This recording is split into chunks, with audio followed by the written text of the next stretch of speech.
We'll start with the prayers.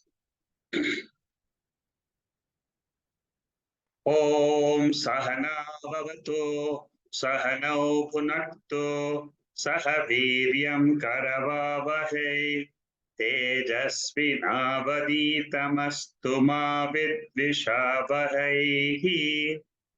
Om Shanti Shanti Shanti.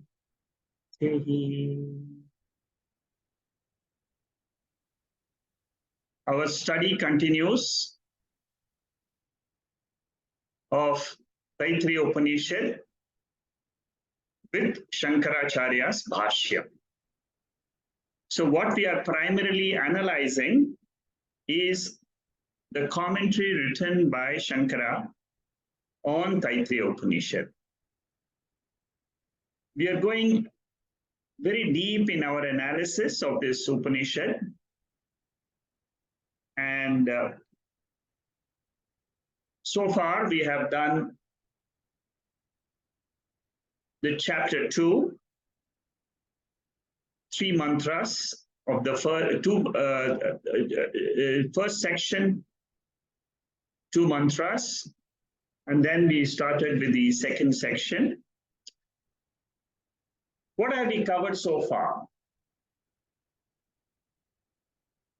When we enter into a study of Upanishads, it's a serious study. It is not a casual study, but it is a very serious study. Why do I say it's a serious study? Because we are using our intellect to analyze who we are. The ultimate answer given by the Upanishad is, you are Atma, you are Brahman. So first thing you should understand is, the Upanishad has a different vision about me. What is that vision? I am Atma. I am not this body. I am not the mind. I am not the 5 koshas, but I am Atma. What is this Atma? That is the first thing which the Upanishad declares in the very first section, first mantra.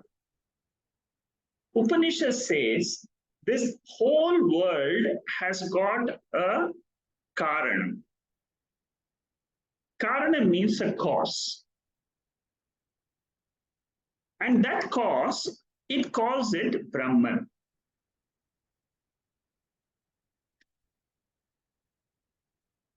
If you want to know the effect, which is the world, which is a Karyam, you should know what is the Karana.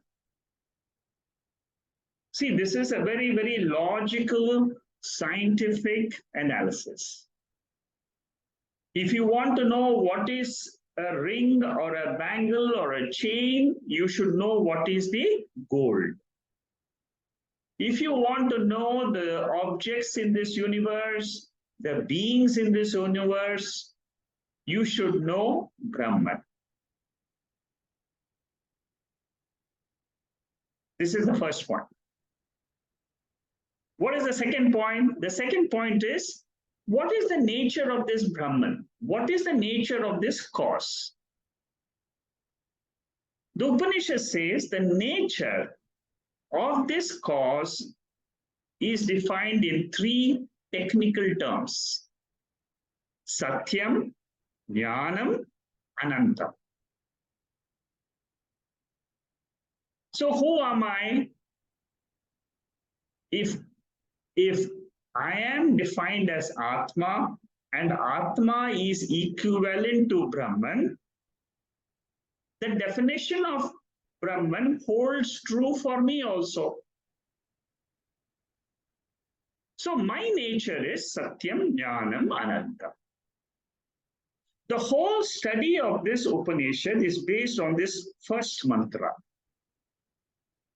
That's why Shankaracharya has written a very elaborate commentary on the first mantra, which we have covered. The nature of the world, the cause is Satyam. Satyam means it exists continuously without a break. It is Nityam. Satyam means Nityam. What is the meaning of Nityam? Nityam means it is always present. So the cause is always present. The effect may be present, may not be present. You may see the chain, you may see the ring, you may see a bangle. These are all effects. They change. But the cause is always there. So in creation, the cause is always there. What is the cause? Satya. In 3 periods of time. That means during your great grandfather's time, was that Satyam there? Yes. Is it there now? Yes. Will it be there in the future after 1,000 years? Yes. That is what is called as Satya. This is one part of the definition of Brahman or Atma. What is the second part? So this part is called as existence. Always is there, exists, exists, exists. What about the world? What about me? I appear, disappear. The world appears, disappears. Appears in waking state, disappears in the sleep state. World. With reference to me, I'm not talking about with reference to others. With reference to me, let us look at our own anubhava, my experience. The Upanishad wants us to understand our nature. So we must use our intellect. Whenever we are studying in Upanishads and Taittriya Bashyam, you must use your intellect. See the reason, see the reasoning, see a logical flow of arguments. I'm going through the arguments right in the beginning so that you are very clear how the Upanishad tackles this whole problem of creation. Very scientific. If you really want to go to the depth of this, you can. There are 2 Upanishads. If you go into the depth of these 2 Upanishads, you will find a scientific analysis so deep, your intellect will get baffled. And these 2 Upanishads are Taittriya Upanishad and Mandukya Upanishad. Taittriya Upanishad goes in the direction of Panchakoshas, the 5 sheaths covering Atma. Mandukya Upanishad analyzes very deeply. You can never get an analysis of our nature as good as this Mandukya Upanishad. It is brilliant. If you are a serious seeker, you understand Mandukya Upanishad and Taittriya Upanishad. These 2 Upanishads will give you complete clarity. Complete clarity. I mean, there is nothing which you will, whatever the Upanishad wants to convey to you, the meaning of the Upanishads, the meaning, the essence of all the Vedas is there in these 2 Upanishads. And Shankaracharya's commentaries are brilliant. You cannot find a substitute for those commentaries, and very, very beautiful. So, coming to the cause, the nature is, I told you 3 technical terms, Satyam, Jnanam, Anantam. Jnanam means consciousness. There is no substitute for the word consciousness in English, Jnanam. It is a very poor substitution, but that is what it is. It is Jnanam, knowledge. So the definition of something which exists all the time is Jnanam, consciousness, awareness, light. These are all the words which we use to describe the nature of the ultimate nature. See, we are not talking of the relative nature. We are not talking about the waker and his world. We are not talking about the dreamer and his world. We are not talking of the sleeper and the ignorance in the sleep. We are asking in the question absolute nature. What is the something which is always there, which is beyond these three states of the mind? Beyond the five koshas, what is there? That is the question. The rishis have found the answer and they describe it. It is described in the Veda as Satyam Jnanam Ananta. The third term, Ananta, means limitlessness, Purnata. As a body, as a mind, as the world, it is limited. My body has got limited sense organs having limited powers to know the world. My mind is extremely limited. You may think that I have done a PhD and I've got 3 PhDs from a Harvard University. But when you come to spirituality, my mind is extremely limited in nature because it doesn't have the vishalata, the expansiveness which is required to understand the nature of my reality.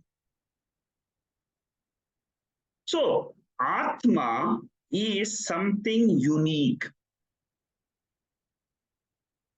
It is something which cannot be perceived by the sense organs. It cannot be described by words. And this is what Upanishad wants to reveal. At the end of this study of Taittriya Upanishad, if you have been following up closely, the revelation will happen. Similarly, when you do Mandukya Upanishad, very closely you follow Shankaracharya's commentary, you will get a revelation. With that introduction, let me now go straight to where we stopped last week. And that is this particular slide 361. Here, we are discussing the koshas.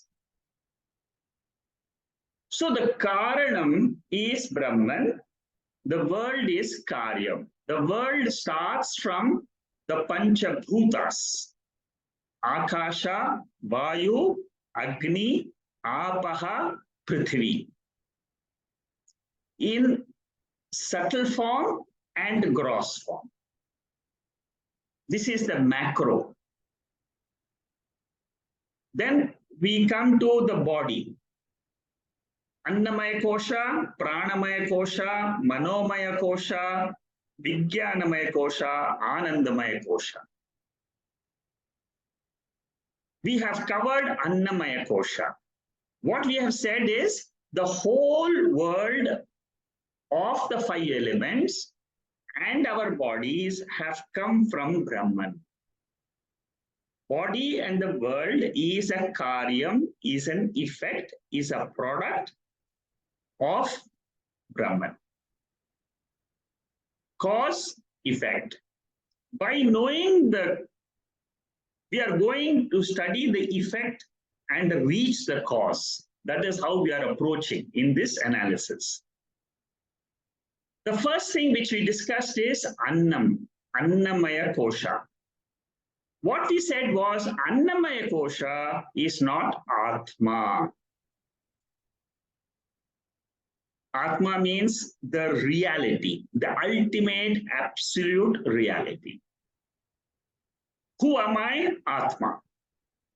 Is my gross body the Atma? The analysis which we made concludes saying Annamaya kosha, the outer sheath, is not Atma.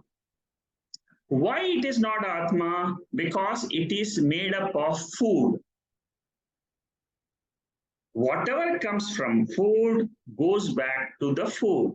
Whatever comes from the Panchabhutas goes back to the Panchabhutas. So Annamaya Kosha is a temporary dress for Atma. Annamaya Kosha is born, Annamaya Kosha dies. Atma is never born, Atma never dies. That was the discussion of Annamaya Kosha, the outermost kosha. Then the second kosha is Pranamaya Kosha. That is what we are discussing now. What is this? What is Pranamaya Kosha? Prana means the air we breathe. Annamaya Kosha is not Atma, but Annamaya Kosha is full or is covered by Pranamaya Kosha. It is interior to Annamaya Kosha. That is what Shankaracharya is commenting in this particular para. He says Annamaya Pranamaya Kosha is interior to Annamaya Kosha. It is common to all the living beings, including animals, human beings and animals, birds. It's common to all. Every living being is breathing. So what is Pranamaya? Pranamaya pervades the whole universe because what does the universe consist of? Living beings. Living beings are all covered by prana. Prana is all pervasive. So that is what he says. The individual physical body is covered, it's active, it is alive because of prana. All andamayams, they go back to the macro. So every kosha, we have to understand where is it resolving in. Vyashti resolves in samashti. Vyashti means individual, samashti means total. Pranamaya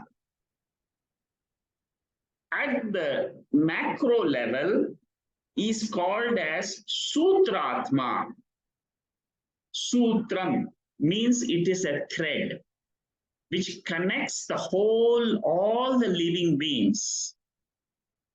So the Pranamaya at the macro level is called what? Sutratma. The entire subtle body. Prana is a part of subtle body. Annamaya is a part of gross body. So we are discussing three bodies: gross body, subtle body, and causal body. When it comes to subtle body, we are going to discuss three things, three koshas: Pranamaya, Manomaya, and Vijnanamaya. Okay? And what about Anandamaya? Anandamaya is a part of causal body. These five koshas, sheets, are pseudo-atmas. They are a reflection of Atma, like you have a reflection in a mirror. Can you say the reflection in a mirror of the face, my face reflected in the mirror, can you say it's a reality? No. Because it appears, disappears. When the mirror is gone, disappears. When the mind mirror is gone, the world disappears for me. For me means what? For the Atma. Atma is available to us for transactions when the mind is available. When the mind is gone in sleep, this whole universe is not there for me. Each Atma pervades a previous layer or a kosha. So when you go from one kosha to another, you should understand there is a subtlety which is involved. Annamaya is gross, Pranamaya is more subtle. Pranamaya is gross, mind is more subtle. Mind is gross, intellect is more subtle. Intellect is gross, ananda, happiness, which is a reflection of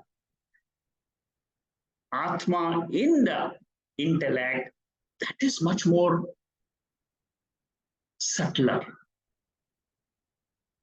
What is the nature of these five koshas? It is Maya. Maya means something which can't be described as it exists or it doesn't exist.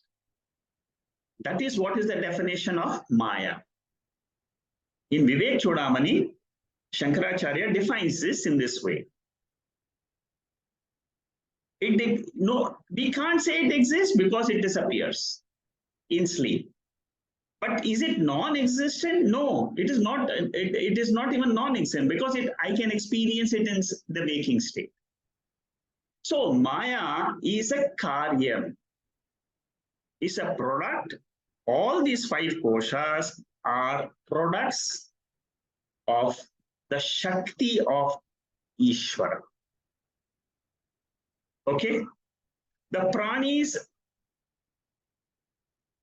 all pranis, the Pancha koshas are a stepping stone to understand the reality.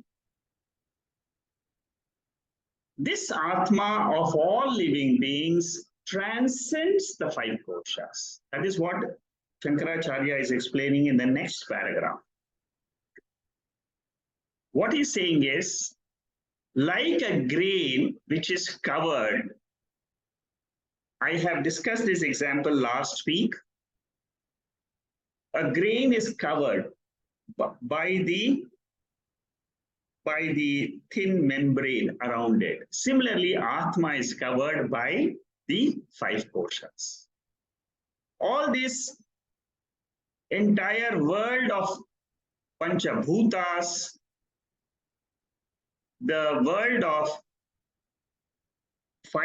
three sharirams, they are covering Satyam, Jnanam, Anantam.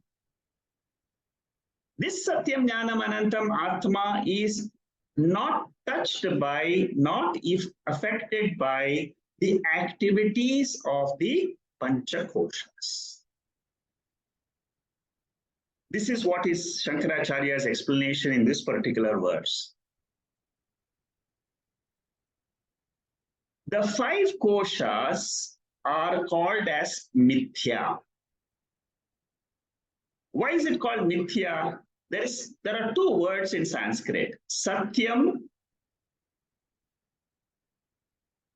Tucham. I'll give three words. Satyam, Tucham. Satyam means existent, always existent. Tucham means always non-existent. Always. It is never there. In between these two, there is something called as mithya, which appears and disappears. You must, if you have come to the study of Vedanta, you must understand the word mithya or maya. They mean the same thing. Or prakriti, asar. These are all the same, synonymous of the same principle. And what is the principle? It appears and disappears. It appears, disappears. This appearance and this disappearance, if my intellect has the ability, the purity to pick up this appearance, then I am on the way to spirituality in a fast lane. That is what Shankaracharya says in this particular paragraph. Till you discover the real Atma, the Pancha Koshas, the three avasthas will appear the reality. Let me explain to you. For a dreamer, in dream is as good as a waking experience. In dream, I'm not talking about, okay, so this is what you should understand. For a dreamer, I'm again making this statement. This is said in Mandukya Upanishad by Shankaracharya. A very beautiful analysis comes there. I'm just using the gist of that argument there to explain to you what is real and unreal. Panchakoshas are unreal. But unreal from what standpoint is you should be very, very clear. When you are in the waking state, when you are attending a class, my body is real, your body is real, the world is real. In waking state. When you have woken up to the Turiya state, to the Brahman state, to the Atma level, and then you look at the waking, then you will say that waking is unreal, it is an appearance, whereas I, the observer, Turiyam, am Satyam. Can we take an example? Yes. This is given in Mandukya. When you are in dream, you will say it is real. When you have woken up to the waking state, you will say it is unreal. My dream was just something in my mind. Exactly the same thing happens when you have woken up. You means what? My lower nature, I, the ahamkara, the ego, which has a wrong notion that I am this body. The moment this wrong notion disappears because of the study of Taittriya Upanishad, the same ahankara becomes sakshi. From sakshi standpoint, sakshi is always there. Sakshi is what? Satyam Jnanam Anantam. Anantam means what? Timeless. It is always there. There is an I which is timeless, which is beyond time, which doesn't have a birth and death. If I give you this example, this sentence, it will become very easy for you to understand. There is something. It is not perceivable through the sense organs, but the Veda is declaring it. It exists. Veda is a praman. I take it as good as my eyes. If my eyes are seeing sun today, the sunlight, I say the sun exists. Similarly, when I hear and with full Shraddha that the Veda says Atma or Brahman is the cause of this universe, without any doubt, I accept it. Then I will see the benefit of learning Taittriya Upanishad. You must accept first the source. If your mother tells you something, you will believe it is true because she will never tell you something false. If some vague person from the road comes and tells you something, you will say, oh, maybe he is lying. So similarly, have the faith in the Veda. When Taittriya Upanishad says, this is the cause of the universe, this is how you understand this entire universe, try to take the vision of this Upanishad and make it your own vision about the world. Agantukam means incidental. Panchakoshas are agantukam, they are incidental, they are not intrinsic. Tasmad eva atmanaha akasha sambhutaha. That is the Moolam sentence, which says that this akasha, the space has come from Atma. So Atma is swabhavikam. It is my nature. It is intrinsic. It is eternal, nityam. It is not subject to vikara. Vikara means modification. It is changeless, nirvikara, sarvagatam. It is all pervading. It is beyond the five koshas. It transcends, adhigachati. It is sarva atma. It is the atma, the essence of, inner essence of all the beings. It is the same. Your Atma, my Atma is the same. Whenever you hear this sentence, you should remember Bhagavad Gita, 13th chapter, 3rd verse. Kshetrajnam chapi mam vitti sarva kshetreshu bharata. Very, very important statement in the Bhagavad Gita, the most important statement. If you understand that one line in Bhagavad Gita, I am the essence of all human beings. I am the Atma of everyone. I am the Atma of all the beings. I am the Atma of the entire universe. That is what I am trying to understand through this study. What about the Panchabhutas? They are Agantukum. They are not Swabhavikam, incidental, transient, subject to modifications. Therefore, we call it as Maya, which cannot be defined. It is pseudo-Atma, appears like Atma. It has existence because of Atma. It borrows existence from Atma. Like the face in the mirror borrows existence from my original face. That face, which is a reflected face in the mirror, is called as Mithya. Similarly, for the entire universe, my body and all bodies are Mithya, Panchakoshas are Mithya, the Panchabhutas are Mithya. What is Satyam? Satyam is Atma Brahman. That Satyam cannot be perceived by the sense organs. Ananda Atma Brahma Pucham Pratishtham. Even the Anandamaya Kosha has the support of this real Paramarthika Satya Atma. So here what it says is Anyontara Atma Pranamayaha. For the inner, inside the Annamaya, there is a Prana.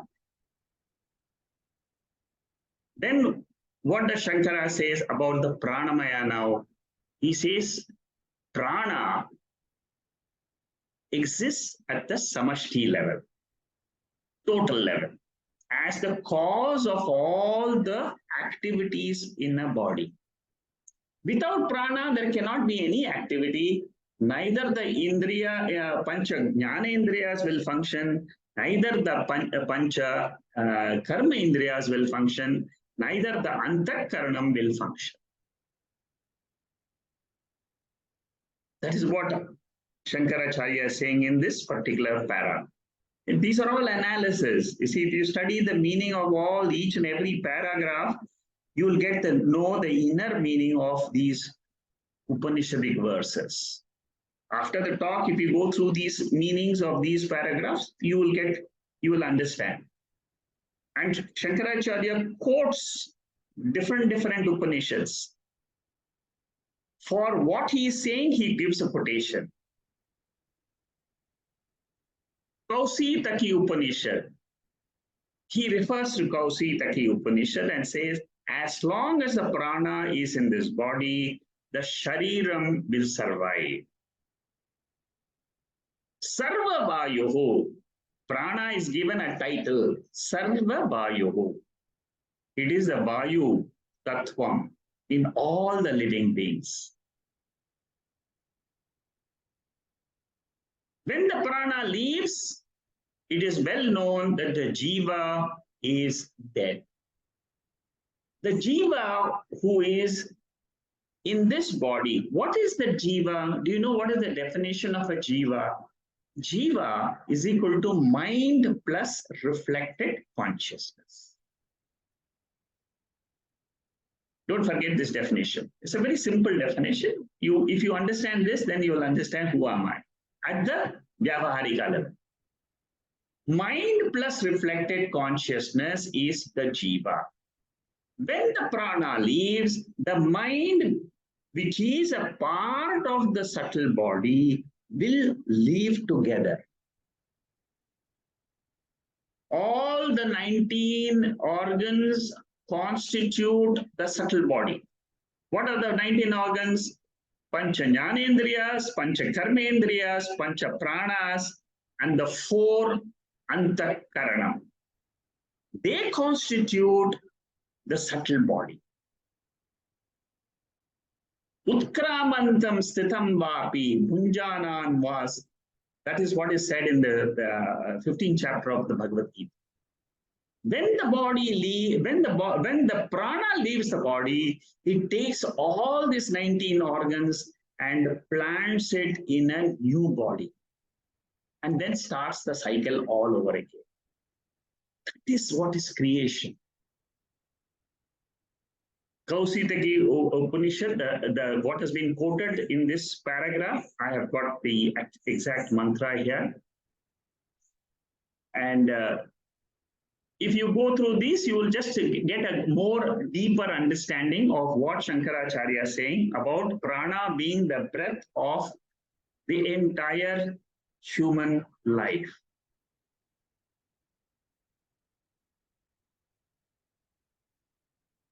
Then very nice thing which comes up in this Kausitaki Upanishad mantra is, whoever worships this pranamaya and does upasana,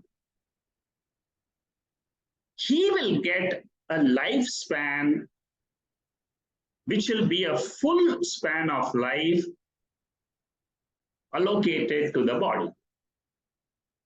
That means you will live 100 years. I mean, that is mentioned in one of the one of the slides also. So that is one of the things which comes out in Kausitaki Upanishad. Many people, they see, what is the meaning of meditation on this pranamaya?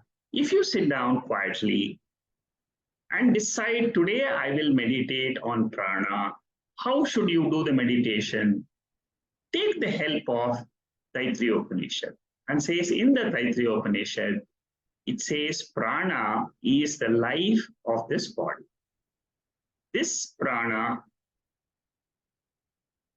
is extremely important for the functioning of my jnanendriyas, karmaendriyas, antakarma. I cannot use my mind without the prana. I cannot use my karma indriyas without the prana. This is the way to meditate. Prana is jeshtam. It is the eldest. It is glorious. This is how you meditate. When you meditate like this, what happens?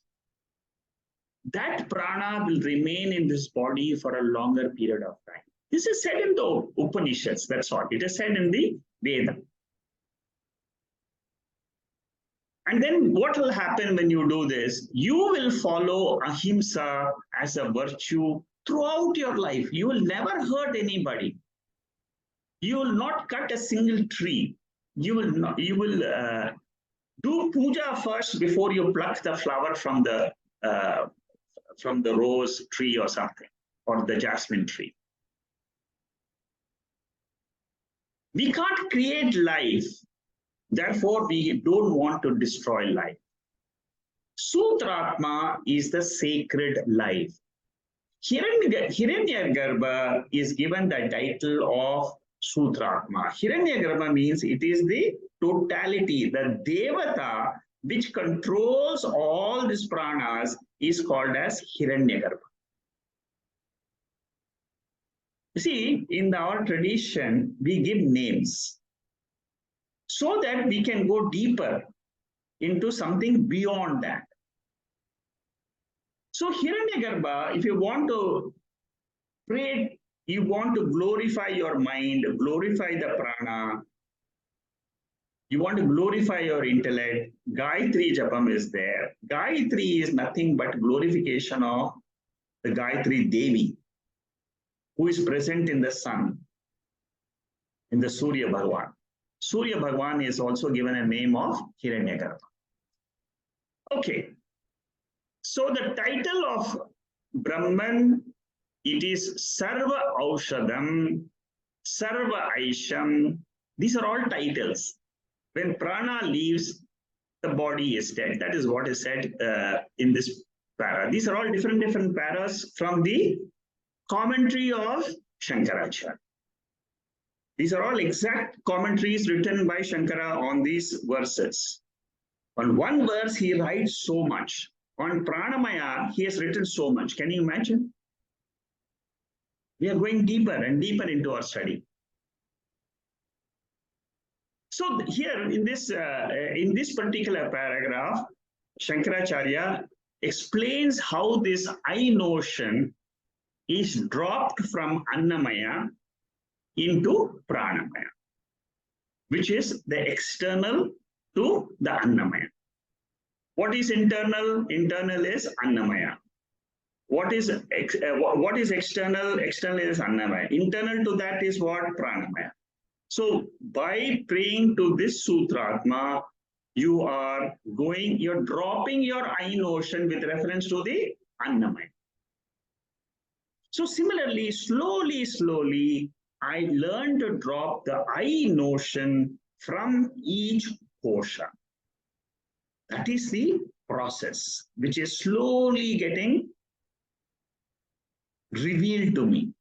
How I can drop the notion that I am the body, I am the pranas, I am the mind. This is what is Shankaracharya's goal. Slowly he is telling us how each kosha can be dropped. And always remember, Vyashti, the individual, you must connect it to the Samashti. There is a connection between the totality and individual.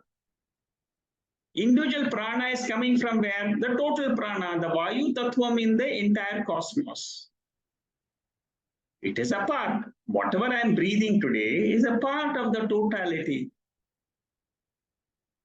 The totality is called as the Virat Devata in Mandukya. Virat means totality. So individual and the totality, slowly you should learn to merge. Vyashti, Samashti, Prana, Aikyam. Okay? Aikyam means what? Oneness. What is the phalam? Whenever you do meditation on anything, especially when you do Vedantic meditation, they always tell you there are two benefits. One is called as Sakama. Sakama means with a desire, worldly desire. I want to live longer. That is a worldly desire. I want Chitta Shuddhi.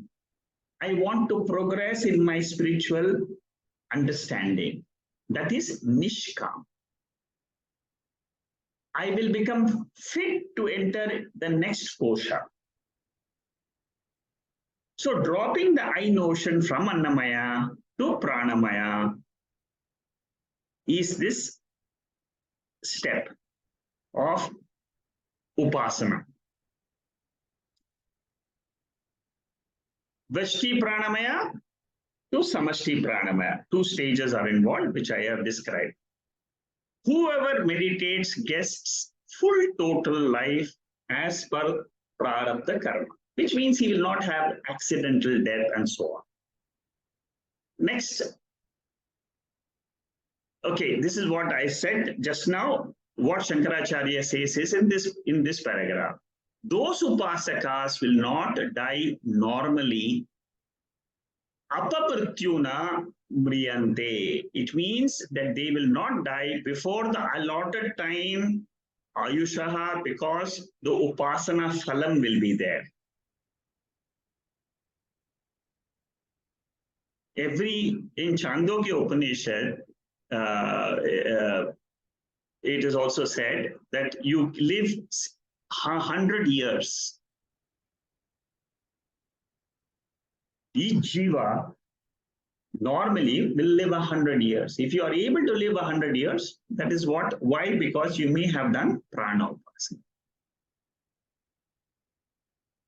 Okay, see how deep we are going. It is just one prana kosha, but then Shankaracharya brings out all these other things connected with it. Life as per prarabdha is the total, is called as getting total life. Normal life In the Vedic period was 100 years. When you do Sandhya Vandanam, generally people do Sandhya Vandanam, and Sandhya Vandanam is a ritual. Whoever has got a thread, he is supposed to do Sandhya Vandanam. Even in that Sandhya Vandanam, this particular mantra comes in, and it says that you will live 100 years. Ishavasya Upanishad, Kurvanneveha Karmani. This verse, the second verse, says those who are doing rituals in this world, they will live 100 years. Okay, these are just the other mantras which talk about this life of a person. Okay, these are all the other Shruti Vakyams. Prano hi bhutanam ayuhu. The longevity depends on the prana tattva. There is whoever meditates on a particular thing, he will get the attribute of that, whatever he is meditating on. That is what Shankaracharya is saying in this particular paragraph. He says, why will a person live 100 years? Because you are meditating on the prana. You get the Shakti of the prana. You get the Jnanam. Suppose you meditate on the Shaktiman. Prana, the Lord, as Prana Devata, is Shaktiman. He is the life in all the beings. Suppose you meditate like that. He says, the Upanishad says, you get the Shakti. Suppose you meditate, Lord is the Sarva Jnanavan. Therefore, you will also get the Jnanam which belongs to the Lord. All these koshas, we are talking about Sutratma, the Pranamaya kosha, all these refer to the Saguna Brahman. Maya Sahita Brahman. See, Maya exists as Nirgunam and Saguna. Maya, one of the definitions of Maya is Saguna, Sagunam Brahman. Trigunatmika Maya. But if you go beyond Maya, that is called as Nirgunam. Okay? Nirgunam Brahman has no virtues. Okay, this is a repetition of what we have seen before. Pranamaya is the internal portion. Okay.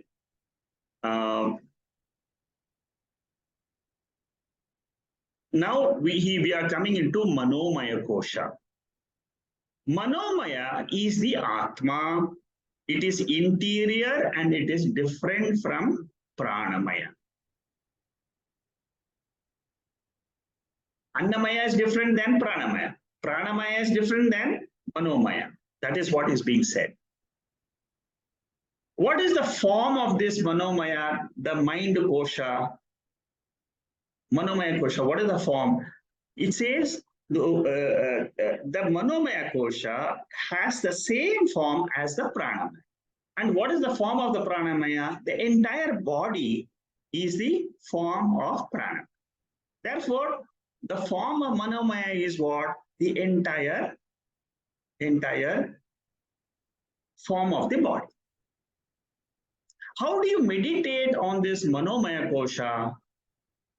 The Upanishad gives a clue.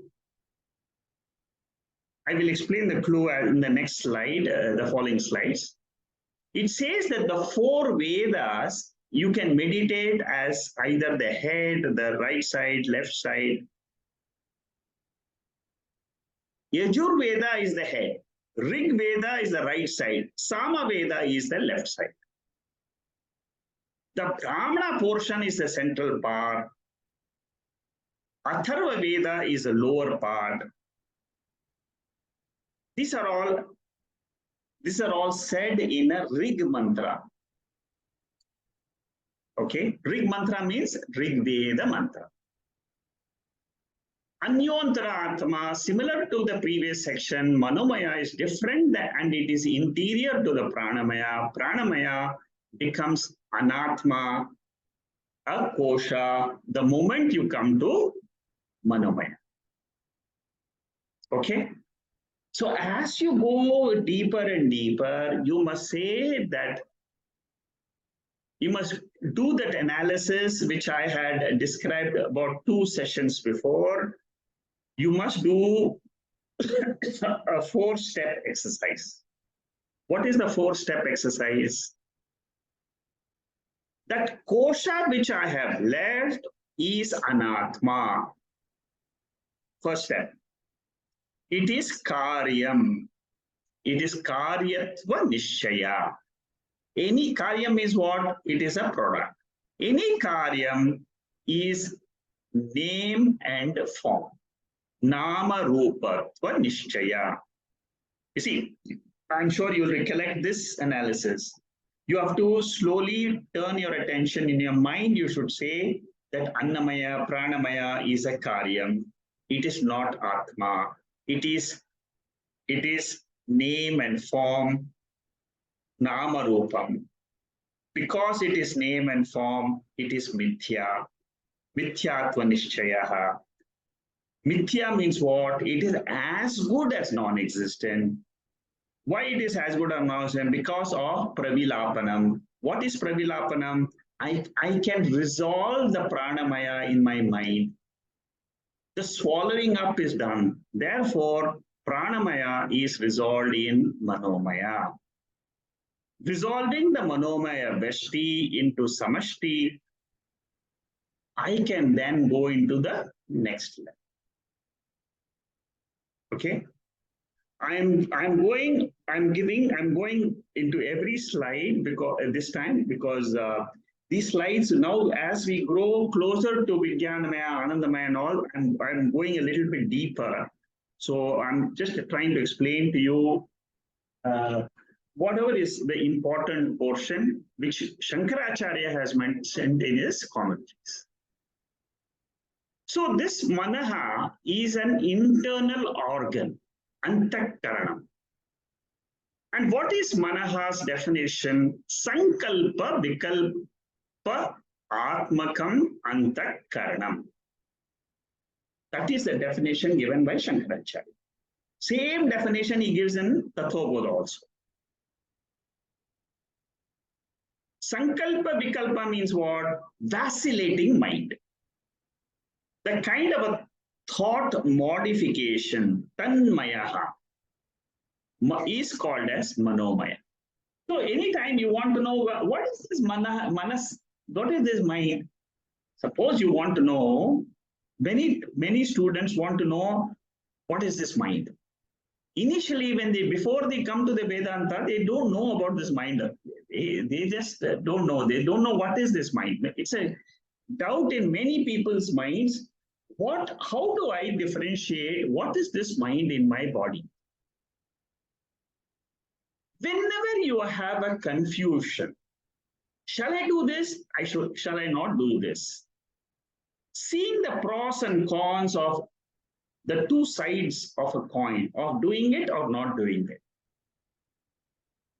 Should I study, not study? Should I cook this or not cook this? Should I go with this person or not go with this person? Should I attend the class or not attend the class? It starts right from the morning when you get up. That vacillation is called as mind. Suppose you come to a determination, that is called as Vijnanamaya, intellect. Before a decision made, it is called as Manaha, and it is Vritti Vikara. We have seen Anna Vikara when we discussed Annamaya Kosha. We discussed Vayu Vikara when we discussed Pranamaya Kosha. Vikara means modification. The modification in my body is called as Annamaya. Modification in my body is called as Pranamaya. The modification of thoughts is called as Vritti Vikara. So all these are Vikaras. Therefore, it is not Atma. This is the logic. Anything which is changing is not Atma. Changeless is Atma. Changeless is consciousness. Changeless is awareness. I'm always aware. Whether I am with the body or without the body. In sleep, I don't see the body. I don't see the world, but I am aware of myself, or you can say it is absolute awareness, in which there is no awareness of a particular body or the universe. But that awareness is changeless. That is what we are coming to. That is what our goal is. We are studying pranamaya, we are studying annamaya to say that these are all vikaras. Vikara means prakriti, vikara means panchabhutas. It is not atma, it is anatma. By itself, manomaya does not have a shape, but it borrows the shape from the annamaya. My mind does not have a shape by itself. When my thoughts, they don't have a shape by itself, but they are in this body. So what Shankaracharya says is that thought also, prana also gets the shape of the body. How do I meditate this? Pranamaya, if you want to meditate, you should say the top portion is prana, the lower portion is akasha, left portion is apana, right portion is dhyana, and the central portion is the earth, prithvi. This is what we have said. These are all upasana techniques. Many of you may not be doing any upasana on this. I'm not going to discuss too much on this, but this is what the Upanishad says. This pranamaya has the same form. That is what we discussed now. Shankaracharya does not comment much on this, because he has already done this annamaya and pranamaya about the meditation part. Okay. I told you that the different Vedas are used for meditation on the manomaya. Yajuhu means Yajurveda. It is a type of a mantra, and it is in prose form. Yajurveda mantras are always in prose form. Taittriya Upanishad is in prose form. It has got 4 or 5 lines, and each line has got 4 or 5 words. And the beauty of this Taittriya Upanishad is it can be chanted. You will find swaras. So people who are in Vedic schools, they learn Taittriya Upanishad completely by heart, because it's got swaras. There is an up and down of chanting. If you go through the YouTube, you'll find many chantings of Taittriya Upanishad. Many chantings. The whole Upanishad is chanted.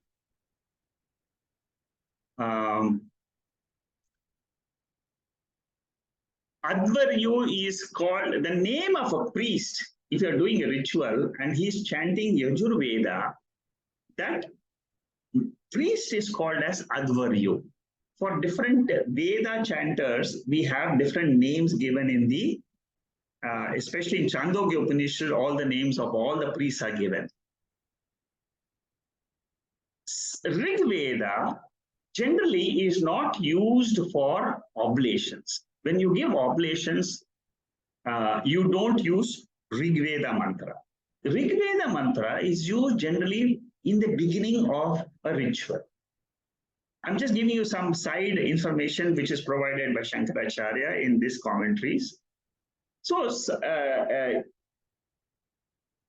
you invite God, or you invite the Agni Devata through a Rig Veda mantra before you start the fire.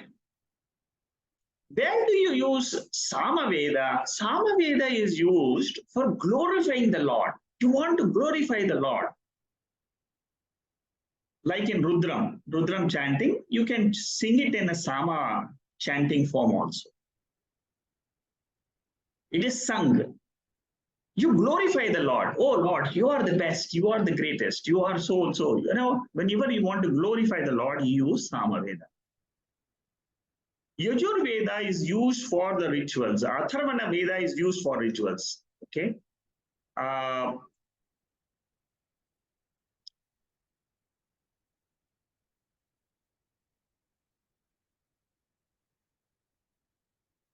all mantras are important in a yajna. All Vedas are important. Uh, there is no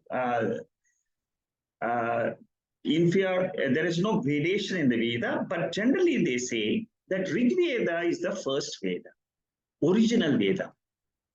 And many Yajur Veda and Sama Veda mantras are borrowed from Rig Veda. Even here in Taittriya Upanishad, you will see it is a Yajur Veda. Taittriya Upanishad belongs to Yajur Veda. It quotes Rig Veda. All these meditation mantras, or initially also we said these are all quotations of wherever it says in the Taittriya Upanishad Rig. This is what the Rig mantra says. Those are all the quotations. So Yajur mantra is meditated on the top, and Samaveda on the right, and so on. There's no logic behind it, but that is how it is. Okay. Now, there is a debate. There is an inquiry. Is Shabda, I will give you the gist, and then you will understand this whole inquiry. There's a lot of pages which come for this inquiry. The inquiry is Veda primarily, is it a sound or is it letters which are written?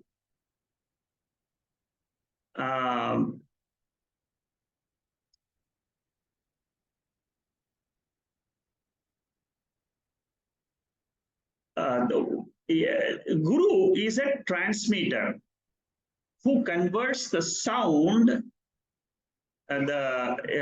who chants the Veda for us. Who is a Sishya? Sishya is receiving it in a sound form, converted to a vritti form. So that there is this mantra. Is it a sound or is it a thought? That is the debate which Shankaracharya, or an inquiry which he conducts. Veda mantra, is it Shabda Rupaha or Vritti Rupaha? Shankaracharya says that it is basically Vritti Rupa. But we can give both the meanings to the Veda. In some contexts, they say Veda is the sound. In some, like Omkara, it is a sound. In some cases, they say it is a vritti, it is a thought in a rishi's mind.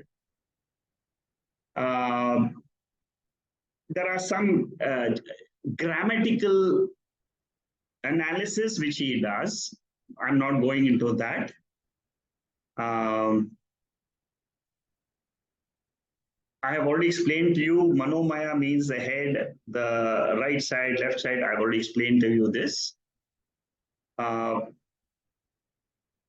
it comes to this analysis, one of the finer points he makes is, Shankaracharya, what he says is, that Manasa Japa in a ritual is more efficacious than Vachaka Japa.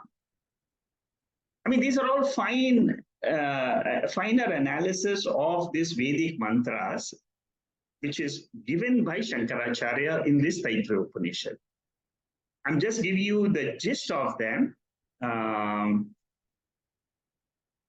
If you want to go into the depth of it, you can study these portions of these mantras in the commentary. But in essence, what he says is that These vrittis are also with Chaitanya. See, you may argue whether it is Shabda, whether it is a chanted one, or is it is it a thought? But ultimately, you should remember that Chaitanyam is connected with the vritti. It is also connected with the sound, but that is at a later level. What you see, this analysis goes on and on for quite a few pages. The gist of it, I will explain to you. The gist of it is Shabda portion is more popular. The vritti portion is more refined.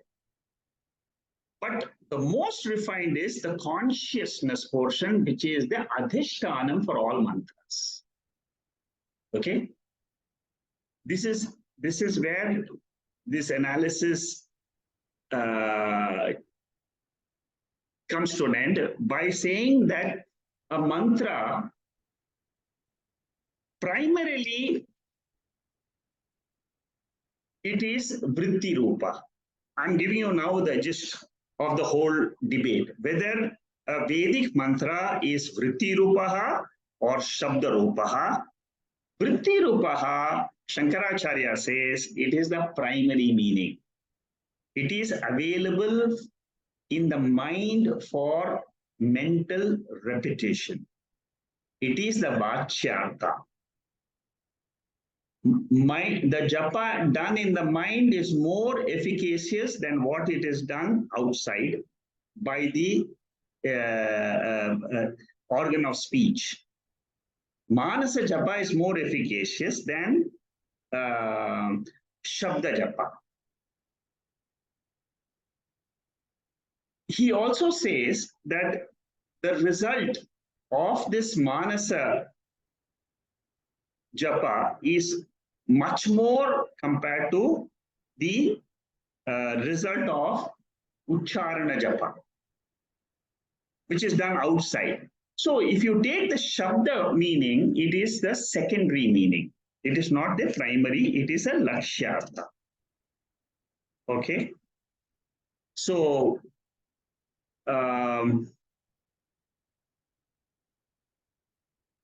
these are all still the analysis. I've given you the gist of it. See how many pages he writes on this one topic.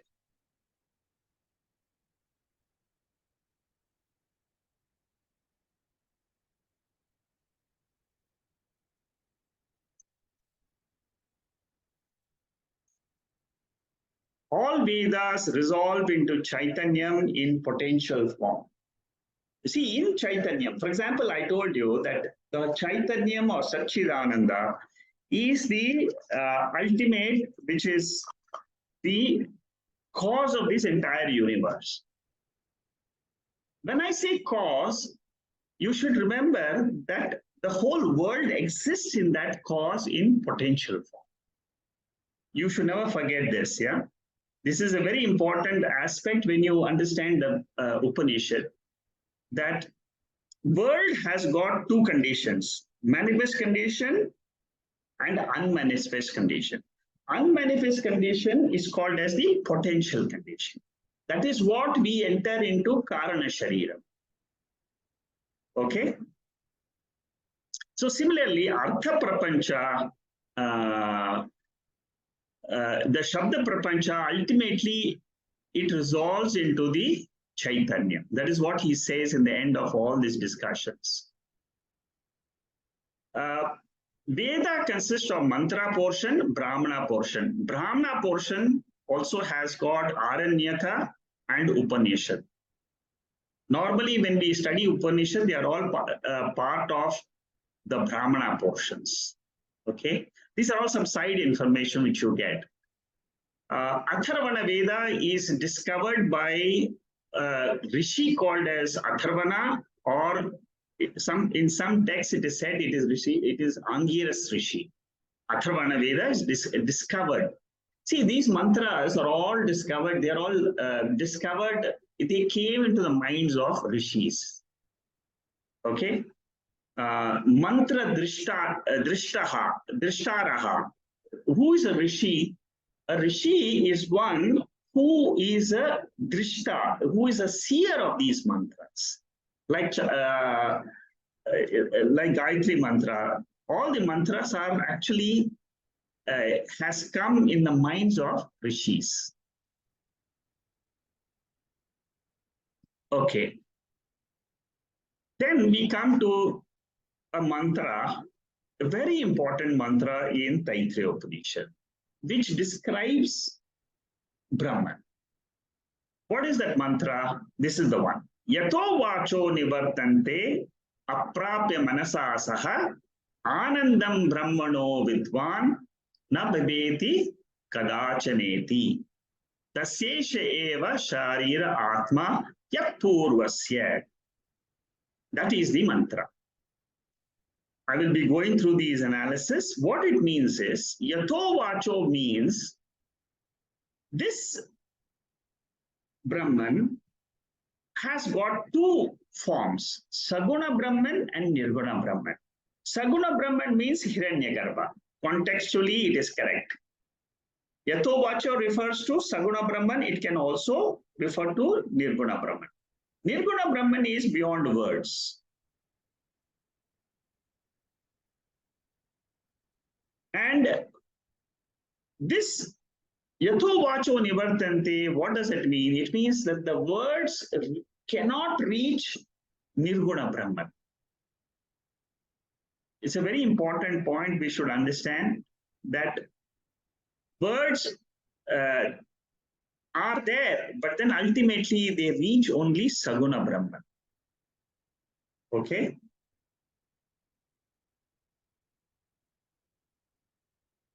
When you come to Vijnanamaya Kosha, Manomaya Kosha becomes Anatma.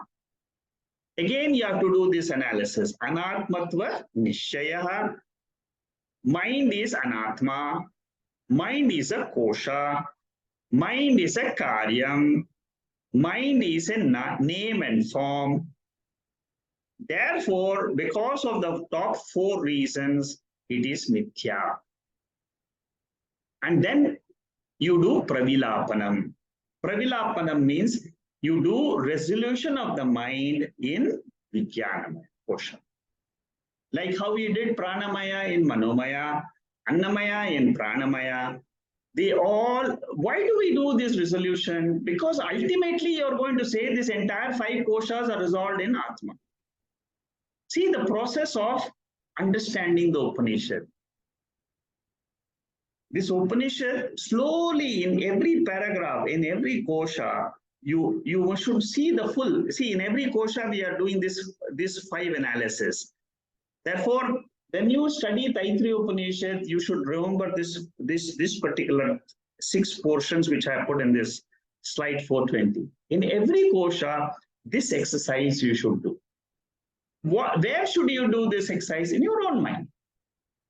See, when you do this step by step, from gross to subtle to more subtle, and you want to reach Atma, like I said, that when you want to climb the Himalayas, you don't go right to the top, 55,000, 35,000 feet above straight away.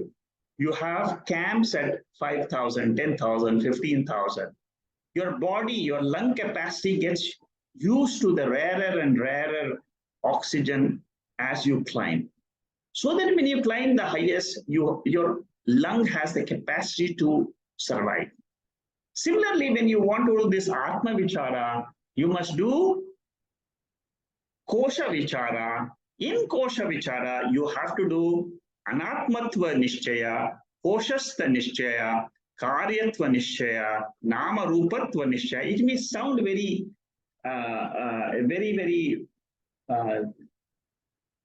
very preliminary, but this exercise helps you to understand your mind to become more subtle. Manomaya Atma is the inner self of Pranamaya Atma. Okay. In Vichara Sagara, we said in Vichara Sagar is a text written by Nischala Rasa.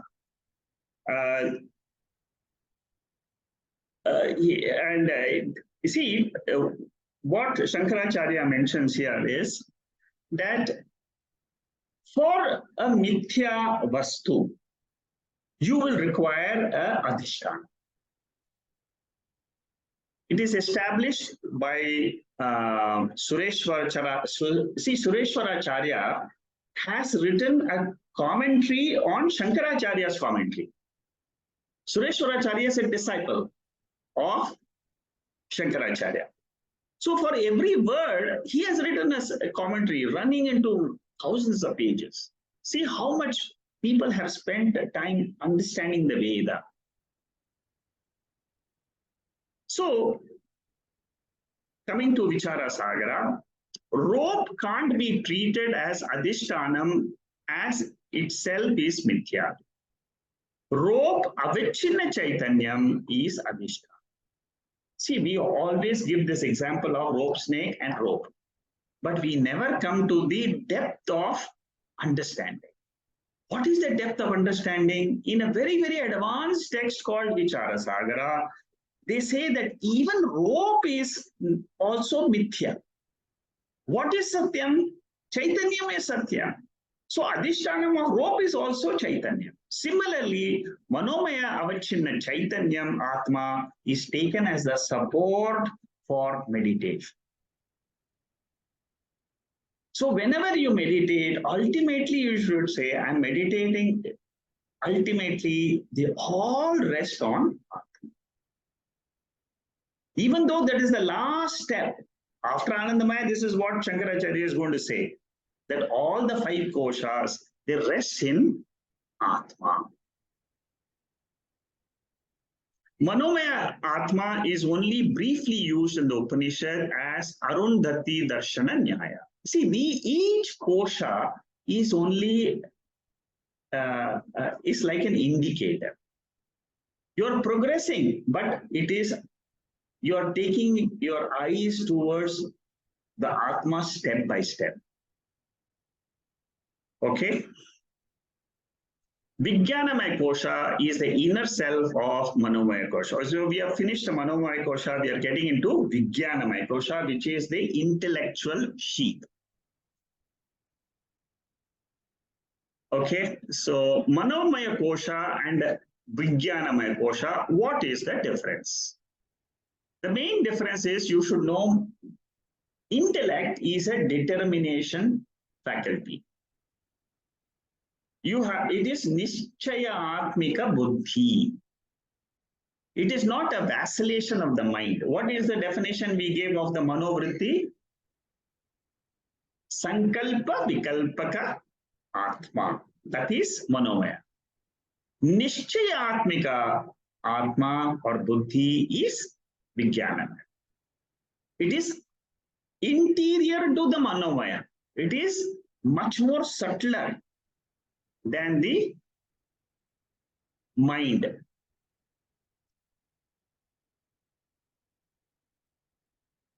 Jnanam alone leads to all the karmas. Hence, Vijnanamaya Kosha is important for Vaidika karma.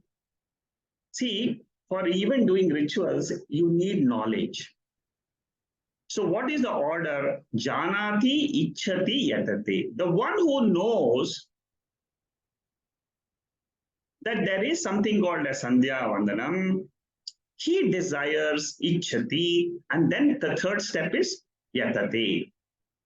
So similarly, Manomaya is the Karana Atma, Vijnanamaya is called as Karta Atma.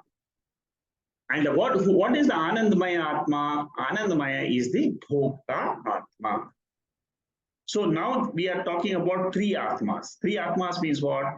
Going deeper into each layer. Manomaya is the Karana Atma. Vijnanamaya is the Karta. Who is the doer? Who says, I am the doer of this action?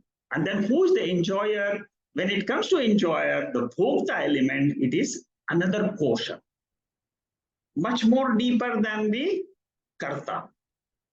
In Taittriya Upanishad, this is how they have divided it. Okay. For Vijnanamaya, what is the head, what is the right side? These are all for practicals for the practice of meditation. Shraddha, faith is the head. Then Ritham means right understanding. Understanding correctly. Ritham is the right side. Truthfulness, that means Satyam, is the left side. Then focusing is the central portion. The Pucham is the Hiranyagarbha. Okay. These are all explained in the other in these mantras of Shankaracharya. These are all explanations. I'm not going to the deeper aspects because this would all these benefits you will see when you actually do the meditation.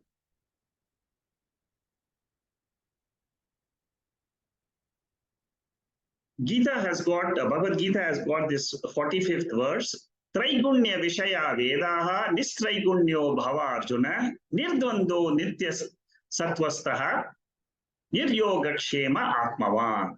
The Vedas deal with the three attributes, which are the three gunas. You cross the three gunas and you are free. Cross the three gunas means sattva, rajas, and tamas. That is what is the Veda deal with. What does the Veda deal with? You see, sometimes this is what the Bhagavad Gita says. Shankaracharya quotes this Brihadaranyaka Upanishad, this verse 541.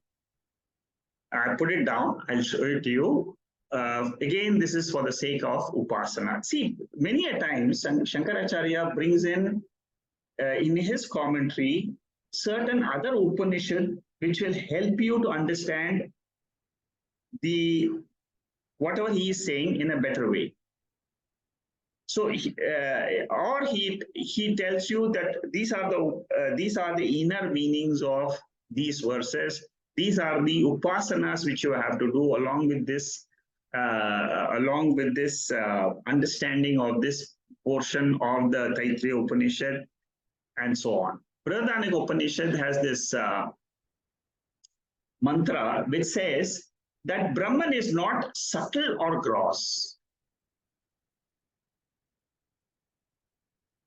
And who knows this great being, the first being who was created? That is Hiranyagarbha. So meditate on Hiranyagarbha will give you the knowledge of Brahman. That is what Shankaracharya says that it will help us in this understanding of these verses. Mahat, Ahamkara, Avyaktam, Yoga Shastra, all these are borrowed from the Veda. These are all terms which are borrowed mainly from Rig Mantra. That's what he says here. The four heads, the four Vedas, the four heads of Brahmaji, normally they indicate the four Vedas. Rig Veda, Yajur Veda, Sama Veda, Atharvana Veda. Therefore, Brahmaji is called as omniscient. Omniscient means what? Whatever is required for the creation of this universe, it is present in the Veda. The one who has got the knowledge of the Vedas, he is the creator. Vijnanamaya Kosha becomes the Kosha for what? For Anandamaya. For these are all the mantras which has been given for that meditation purposes. Okay. So I will stop here today with this slide because this is the end of one volume.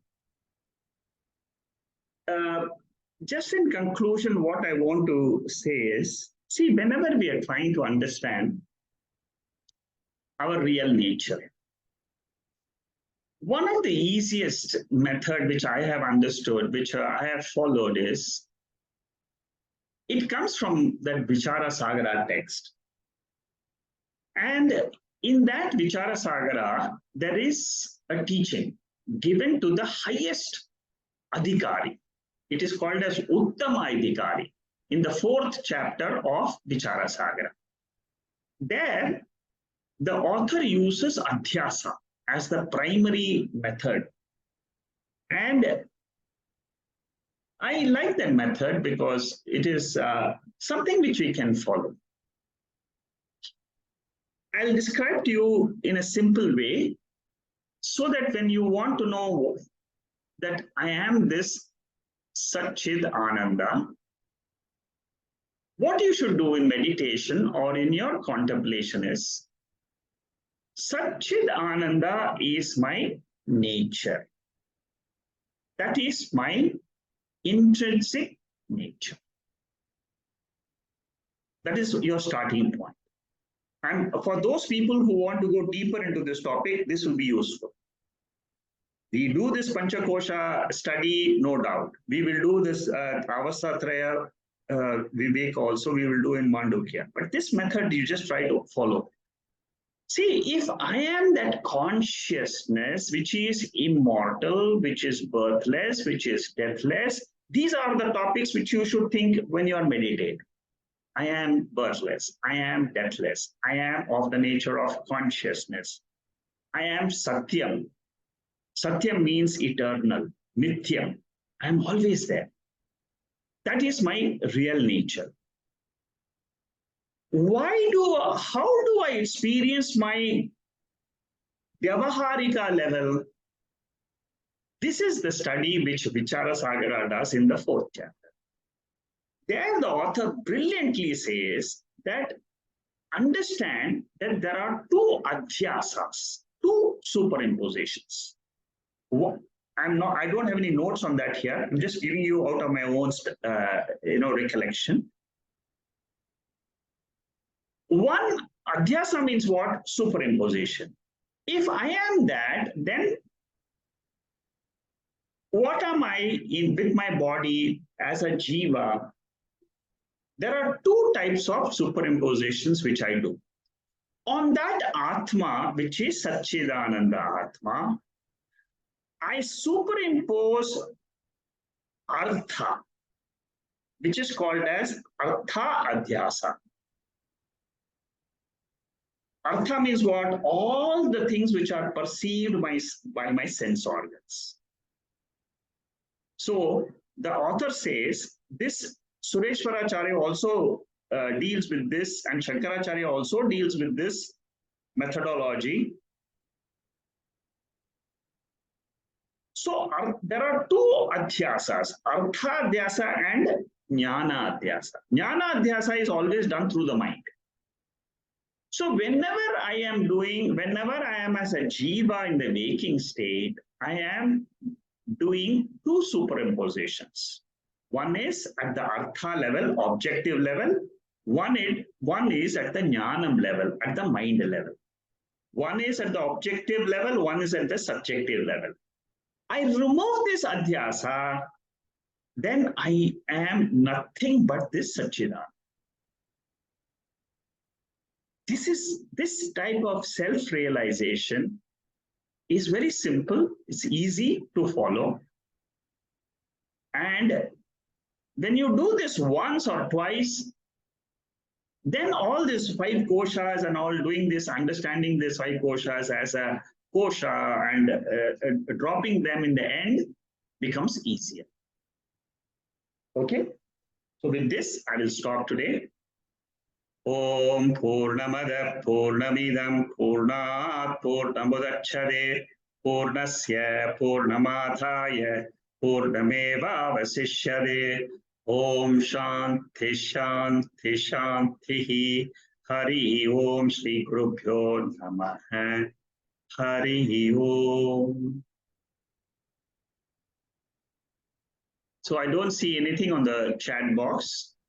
So you're free to ask any questions on whatever we have studied today, or if you have any other general questions on Vedanta.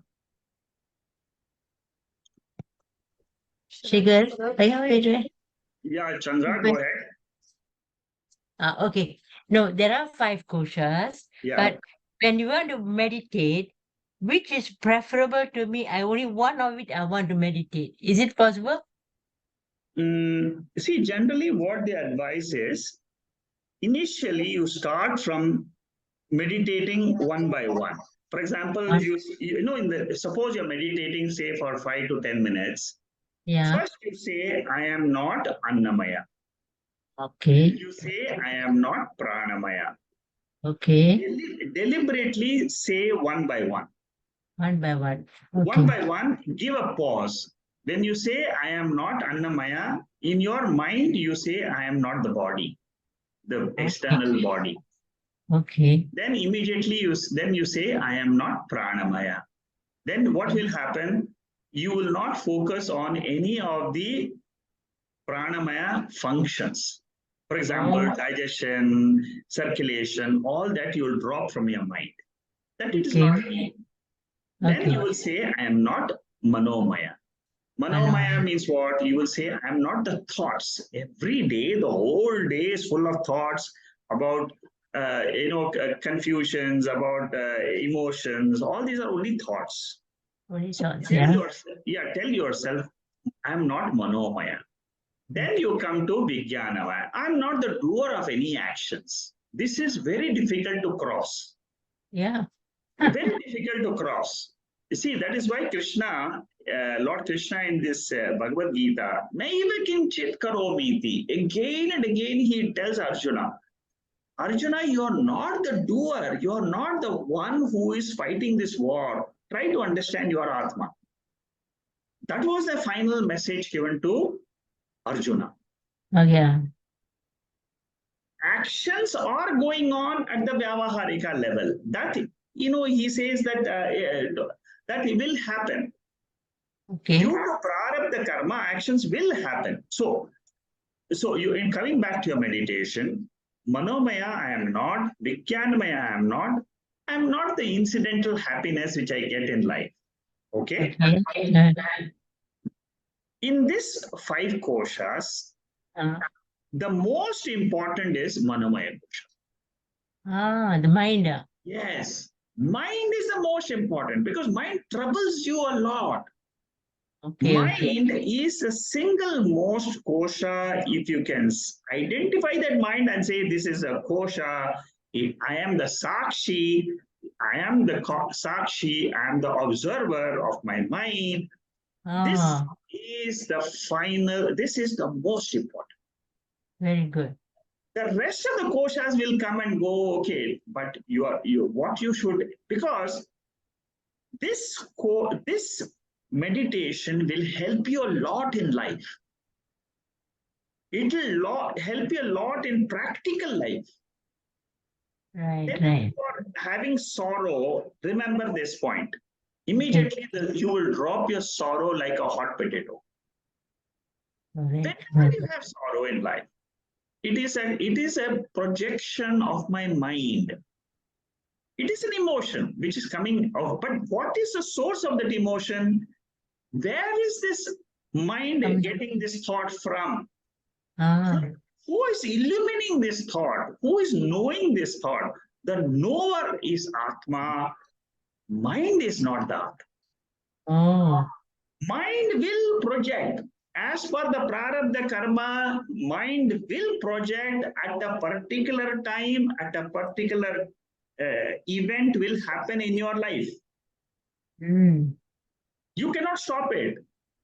That Mm. is the law of karma. That is the law of the Vyavaharika world. The moment you identify that mind as a kosha, it is not me. I will say 90% of your job is finished. The Oh. balance is only one thing. I am What? the Atma. I am the Atma. I am the Sakshi. I am the Sakshi. Okay. Keep on Okay. repeating that repetition of this mantra. I am the Sakshi. I am the Sakshi. It is, you can do it till the end of your life, all the time thinking, I am the Sakshi. This will help you a lot, not only spiritually, but it will help you in your Vyavaharika life also. Okay. Very good. Very good. Thank you. Thank you. Thank you. Thank you so much. Thank you. Shanta, what's your question? Yeah. So thank you. My question, or rather, now I think I've stopped asking questions. I'm only trying to understand what I understand. Yeah. Uh, I mean, uh, I'm still in that learning because I'm trying to understand this. We mentioned about this Vichara Sagara. Quite interestingly, the two adhyasas, the Artha and the Jnana. Now, I know you mentioned very briefly those two, and I started thinking straight away. The Artha, when you mentioned about that is what is perceived by Indriyas. Okay, so um when you think about the Artha Adhyasa, that means you have actually negated um, all the Panchakoshas because Oh, in this correct. Yes. you Yes. can see all of that, right? That's correct. Drishyam. Drishyam. Yes. They are all Okay. experienced. Therefore, it is And not Atma. they are not Atma. When you come to Jnana Adhyasa, are we talking about the subtle side of the koshas, as in the mind, the intellect, all of that, eliminating that? Yes, Or you're what? right. What? Yeah. Okay. When you say when we say jnana dhyasa, Mm, it means that anything which my mind thinks mm, is an adhyasa. okay. Whatever it thinks is an adhyasa. Adhyasa on what? Adhyasa on the Atma. Atma is the adhishtanam. For every mithya vastu, there has to be a satya Mm, atma, adhishtanam. yeah. So Without the cause of adhishtanam, you cannot have mithya mithya. projections. Mm, So this aspect, the study is there in Vichara Sagara, and the highest student, who is an adhikari, he understands this and he leaves the class immediately. He says, I have understood the entire Veda just by these two adhyasas. mm, Whenever I'm in the waking state, it is always Artha adhyasa. Artha means mm. like the world is in front of World. me, objects are in front of me, bodies are in front of me. It is an adhyasa on what? It is adhyasa on the consciousness. Mm, Consciousness is Satyam. The adhyasa is Mithya. The entire experienced world is adhyasa. The experienced world includes the Vijnanamaya, the adhyasa of the mind also. mm, Mind is experienced, emotions are experienced. I only have to say this emotion is not me. mm. I only have So, to, and where do I take this strength from? The strength you should say is, I have 100% faith in the Veda. either. So I'm just trying to understand this bit where when you try to make a thought the adhyasa, the thought is the effect, and obviously the atma is um, the satyam or the cause, or the like Brahman is the cause, right? So um, just like how we have a snake, a rope snake, when we it is and I for our you know low level people, we can understand, we can see this rope and we can imagine it is a snake and be scared. But in case of the thought and the atma, making thought the rope and trying to see a snake in it, how do I don't know whether I'm able to tell what I'm trying to say, Okay, is I'll how do answer I your question. convert I that will. I've thought. understood your problem. I'll answer Okay. it. Okay. See, okay. See, for a layman, Mm, we only say Atma is the Adhishtanam, and there is an Adhyasa of Artha and Jnana Adhyasa. yeah, no. For a layman who has come up to certain level of understanding, Mm, there is an advanced version to this also. okay. That is where you are getting a little bit confusion, because there is something called as ignorance. Mm, Ignorance is brought up as a karana. With mm, ignorance of the rope only is this cause of the rope snake. Hmm.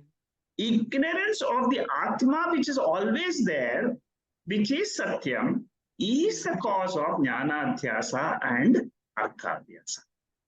This is Ah, said by Shankaracharya in Mandukya.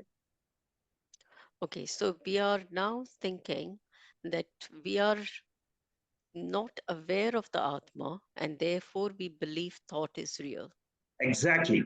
That is the ultimate analysis which is given in Mandukya Upanishad. You will appreciate this when I teach Mandukya Upanishad. You will get this complete clarity on this.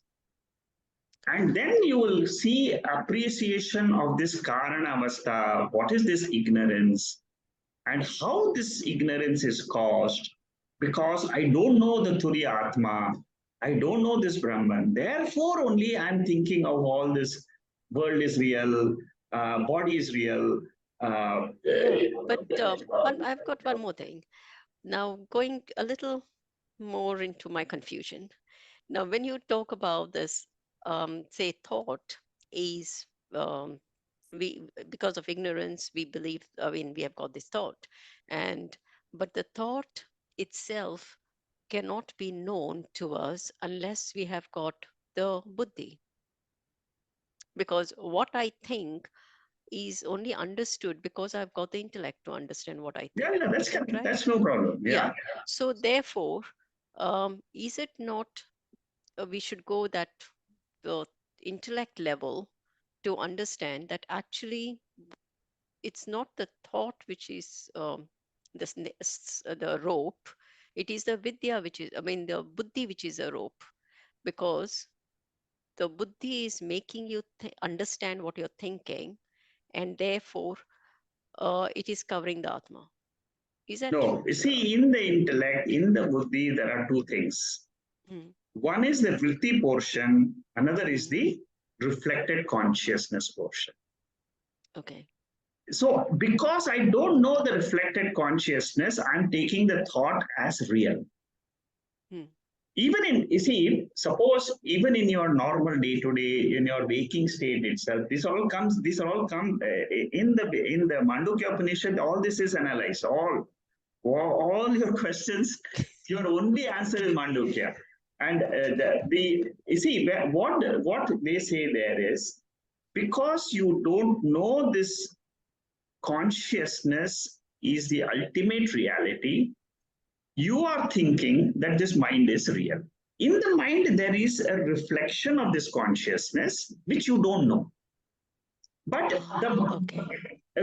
you see, but you are only looking at the vritti portion. You are only looking at the vritti about the world, about doing something, about anything about which you imagine in your day to day life. See, whenever your mind is projecting, there is a satta attached to it. There is an existence. You assume whatever mind is projecting as real. Mm, That is why they say, that's why I said, in the dream state, for a dreamer, dream is waking. mm, When your mind is projecting, it is projecting with existence borrowed from Atma. okay. Okay. Now I think now, okay, what my understanding now is it's for artha is quite easy to understand because it is seen real, Correct. or in our That's waking form. Yeah, Pancha very Indriyas. very clear. Yeah. Yeah. But when you talk about the mind, so the mind, the thoughts in the mind are like your dreams um in the waking stage. So when I consider mind and my this what you call atma, the thoughts are like dream in the atma. When I look at it from the Correct. atma That's point of right. view, Yeah. right? Yes. So okay, so therefore I can just like my dream, I it doesn't exist. It's just I mean, what should I say? It is It's in the mithya. mind. It is It's in mithya. the it's mithya, and it's in the Correct. mind. It cannot be at least when I say in this world, when I'm in the waking stage, I touch the table, I touch the chair, and I can experience it. But when I wake up, I know it's completely not real, the dream. So I can say the mind is like a dream. Oh, sorry, the thoughts are like a dream. Exactly, that's right. That is why uh, they say that even and I waking can, is a dream. yeah, so no, I can treat, no, to get my jnana adhyasa, to understand my jnana adhyasa, can I look at it as the the thoughts which are coming in my mind are exactly like the dream which I see, and I know it's not real or mithya. Your So the thoughts are analysis is correct. Your analysis is absolutely right. The thoughts which are coming in the dream state is hmm, vasana based. hmm, It is vasana based means it is an impression which is gathered in the Jagrata Avastha. You're just projecting it. That's all. hmm, Whereas the mind during the waking state, it is also throwing up its own thoughts of hmm. maybe thinking on a plan, thinking of something. All this they say it is prarabdha based. Okay. See how deep it is. You see, this So that analysis is means, so deep. yeah, so that See, means there is an even answer whatever to I all this. think, yeah, Yes, so even, for example, the thinking of finding these answers is also my prarabdha karma. Would it be It right to is. say? It is absolutely. You see, a jnani after knowing the jnanam, he still runs through these experiences of his prarabdha. Hmm. After becoming a jnani also, the prarabdha karma will throw these thoughts in your mind. What they say is it is prarabdha, and then they just live the life. That's all. Okay. So even this journey, or the coming to this point of learning, or the thoughts that I want to learn this, I want to understand, or I want to achieve moksha, these thoughts are also a result of prarabdha. Is that Absolutely, true? 100%. Because Atma doesn't have prarabdha. Atma is clean. It is only an observer of the thoughts. Thoughts are Okay. bubbling up in your mind only because of prarabdha karma. For example, suppose you are married and you are having children. Today you have to do so and so things for your children. You have to do something for your mother, something for your brother, something for sister. These are all thoughts coming, and you are exhausting the thoughts. You are doing your duty. Your duty is always done with the thoughts. Mm. That is all prarabdha karma. All So when we get prarabdha. angry, suppose Yes, we that is also fight with people, or prarabdha karma. angry with, okay, so See, we can't really. you become angry. That is also you. It is a part of your journey on this vyavaharika level. Okay. That's all.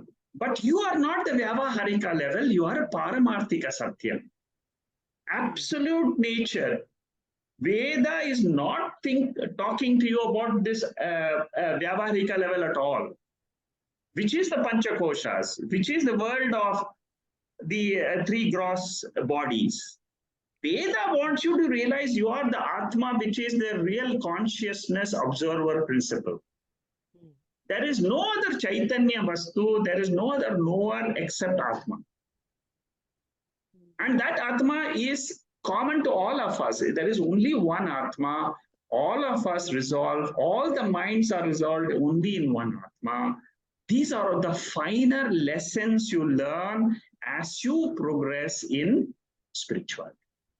One last tip to my thinking is, yes, all this while, or now that, say, we get angry, we get, or we get happy, or we, do whatever we have to, or fight, or, enjoy. These are all prarabdha karmas, and or the part of our prarabdha. But when we really come to a realization and we become jivan muktas, right? When we continue doing our prarabdha karma, the thought of even that, I mean, I'm just trying to get to the end point. I mean, I don't know whether I'm actually reaching any end point here, but what I'm trying to understand is, when I have already understood I'm become a Jivan Mukta, so my is it also that prarabdha karma, once I've come with a prarabdha karma to become Jivan Mukta, then why do I still have prarabdha karma to continue in this world? Because I know it's an arrow shot, but if my arrow was short with a middle point where I'm going to be a Jivan Mukta, then why am I having the further point? It's just my Good question. See, these are all questions which are actually natural questions which are asked by Purva Pakshi in all the advanced texts. You see, unfortunately, your questions are so perfect. Each of these question is answered. Each of your question is answered in Vichara Sagara. Now, I'll answer your question. See, basically, what it means is what you are saying is after getting the jnanam, that the jnani is his chapter is closed. yes, Sanchita is burned. Why should the prarabdha continue? yes. That is the question you're asking. No, my question is when you come with a prarabdha karma, so when you are born, you pick some of your sanchita karmas and you come as with a prarabdha karma, right? Because But there in are this still birth, balanced Sanchita karmas in your account. yes, yeah, But I've got but that sanchita. gets burned by jnanam. No, that is all fine. My question is when I was going to be born, I picked some of the karmas of from the sanchita karmas and came down on this and took birth with a prarabdha karma to finish, right? Because I took some of the karmas to finish in this Correct. world. Okay. Now, in this world, when I'm already given this prarabdha karma to finish, and without finishing I cannot go, then in between the point, if this prarabdha karma has got a point where I'm going to become Jivan Mukta and all my Sanchita karmas are going to burn, then why that doesn't become the end point of this body? Because the body is born to complete the prarabdha karma of the jiva and the prarabdha karma of others around the jiva. It is not only your prarabdha karma you decides and you leave. Okay. Others are also supposed to get certain karmas done by you in this janma. Oh, it is for the others you have to live Yes, you are for, living for burn out. others. You see, you're not living for yourself because you know that I am not the body, I'm not the mind, and therefore you have finished your job in this world. But there are others who are supposed to get something out of this body and mind. So you continue the prarabdha. For example, Shankaracharya, according to your philosophy, he should have quit the body and not even teach one line. No, So I'm not saying that. But no, no, yeah, but what I'm I'm just saying is he asking. should have. Yeah, but Yeah, people would, see what. for people So like us who are not correct. great as Sankaracharya, we are Yeah. not born with that No, what they region say or is no, no. duty. This point is very beautifully discussed and debated in the seventh chapter of Vichara Sagara, where the question is asked by similar question is asked where by Purva Pakshi opponent who says after jnanam, the jnani should have only one work.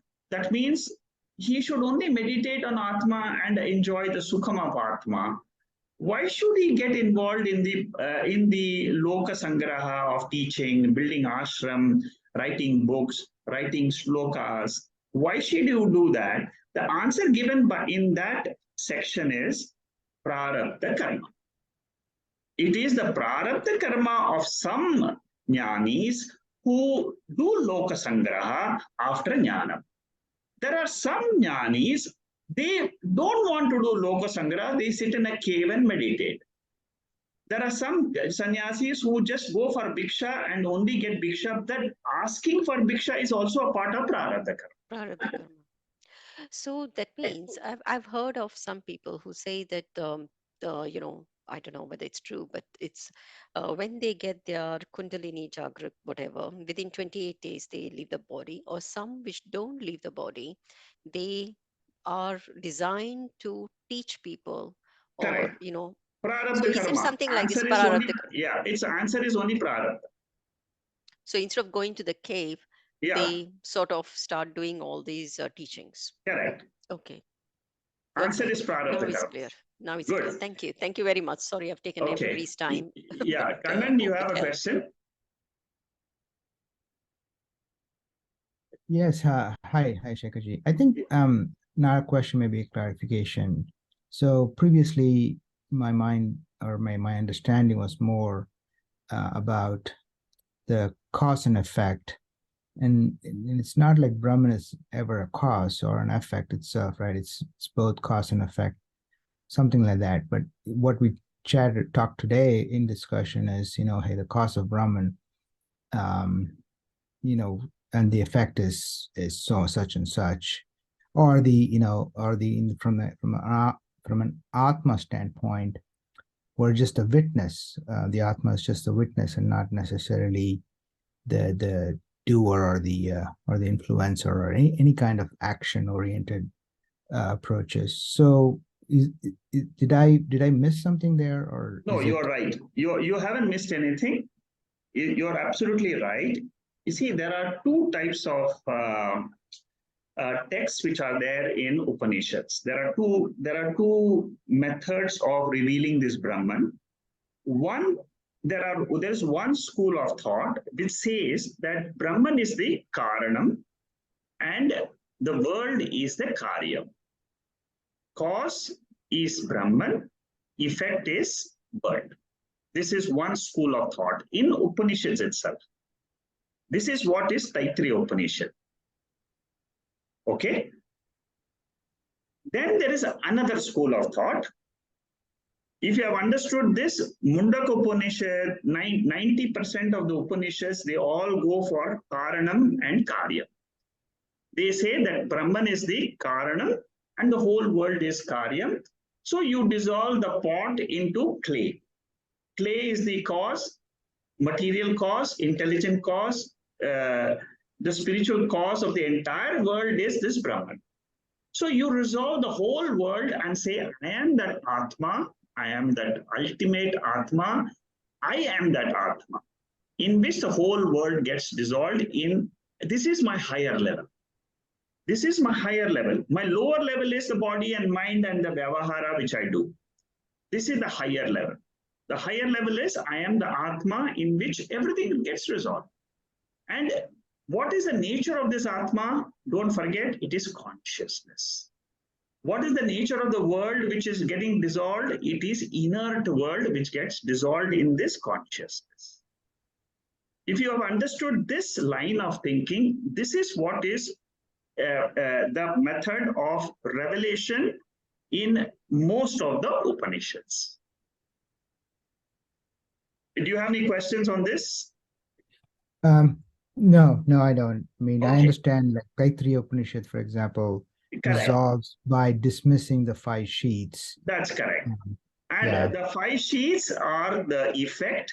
They are like the pot. The Right. pot Okay. is like is an effect of clay. It's a product. Clay is the cause, pot is the effect. So pot, for example, as long as the pot is there, you say it is a product. But when the pot is broken and you're not seeing the pot, clay alone exists. Take the example to ourselves. When I am seeing the world, experiencing the Panchakoshas, I am called as the Karanam. When I am not seeing the world in my sleep state, when I am not seeing the world or myself in the sleep state, I remove my ajnanam in that state, ignorance about myself in that sleep state, I remove it. At that time, who am I? I am Karya Karana Vilakshana Atma. I'm no longer called a cause because it is anything is a cause as long as you know the product is in front of you. This is a higher level of teaching. The moment see for your in your own mind to make your see this is where moksha comes in. Moksha will come when you say this cause is only when the perception, drishyatvam, when experiences is there, experiencer, observer is there as Brahman, as that cause. When the experienced object or the world is not there, that Karanam is not even a Karanam, it is Karya Karana Vilakshana. This is the last step in your moksha, in your ultimately you want to know how to get freedom from this whole world, right? This is the third step. This is the last step. A guru teaches the Sishya and says, very good, you have come up to Karanam, but now you understand in the sleep state, when you don't experience this world and neither your body or mind, you are the pure Atma. What is the definition of pure Atma? The definition is Avastatraya Rahitaha. There is no three states in that. There is no three bodies, gross, subtle, and causal. There are no pancha koshas in that Atma. So, you ultimately have to come, this is the function of the Mahavakya.